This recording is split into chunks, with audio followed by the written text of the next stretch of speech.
All right, it's the middle of winter here in Maine, end of January, and somebody wanted to know, why is it safe to leave your water turned on, and why doesn't it freeze if there's water still in this?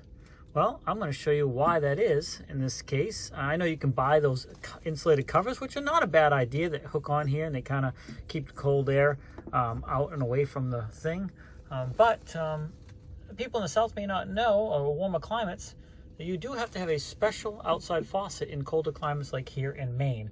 And I am going to show you what one of those looks like and why you can leave it on and use it even in the middle of winter. All right, well, welcome to Shane's Maine Shop. Today I'm going to show you the difference between a winter outside faucet and one that is not rated for the winter. And here you have two right here, and they are very much different, even though they look very similar. And the reason why they look similar is because of the way my camera is. If I lift my camera up, whoops, you can now see the difference. Excuse this other stuff here. You can see this one has a long pipe. This is called a boiler drain, but it also can be used for an outside faucet if you're in a warmer climate. But the problem with it is, with this one, the shutoff is right inside here, just in behind this here. You really can't see in there too well, probably. But the shutoff is right inside there, and when you screw this in, there's a little rubber gasket. You can probably see it just a little bit. It goes and sets against the back side of this, up in this area here, and stops the water from coming through. So if this is on the side of your house and you had the outside of the house right here, the water literally is right here in this area. So if it gets cold enough, it's going to freeze, and then it could split, especially if, you know, lots of times these are not sealed very well to the house. There could be a little air going through there, you know, a little bit of space where the cold air can go in, and just, it only takes a little tiny area for a little bit of cold air to get in and freeze something like this, and then you have a problem, no matter how well you seal around it. But yeah, just to shut it off, this one here, you would close it all the way, and then you can probably see it looks a little bit different in there because it's sealed off, but it's right, it just seals off right here. So yeah, this is a boiler drain. You'll definitely see this down in on your heating system if you have hot water or something like that. But it really is about the same thing as the other one, with one big difference. Now this one's really not made to go outside because it doesn't have the little ears on it, but you can get them that have the ears that are not extended, like this next one I'm going to show you. Now this one here, you can see, is quite a bit different. A little dust on it, but it's got this long shaft.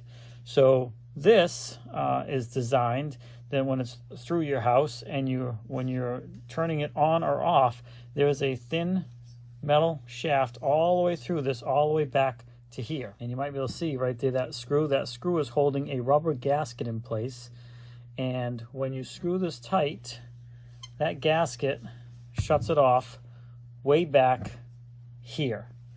So you have all of this that is inside the house that there's no water in, and you have this breather here that allows that to drain out when you shut this off. It allows the water to drain out. Now it's important with this, when it is installed, to have a slight downward angle. I'm going to exaggerate, but you want a slight downward angle to make sure this can drain out. You wouldn't want it up like this and have water stuck in here.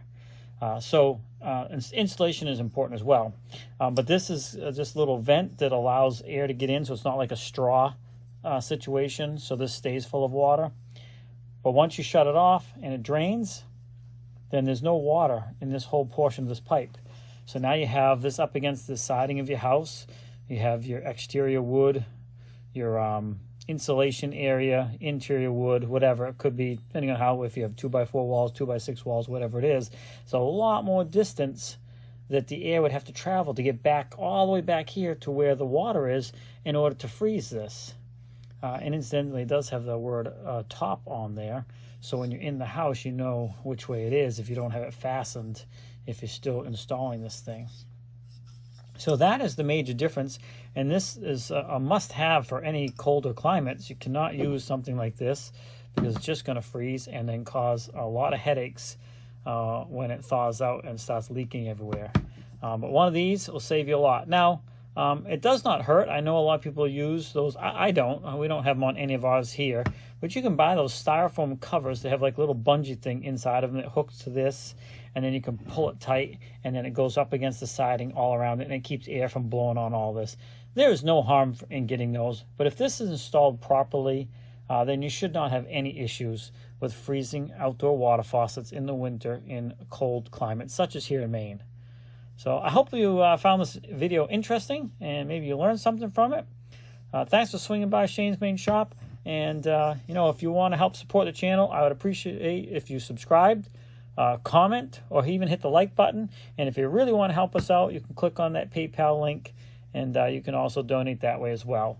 Appreciate anything you can do. Mainly, like, subscribe, and comment.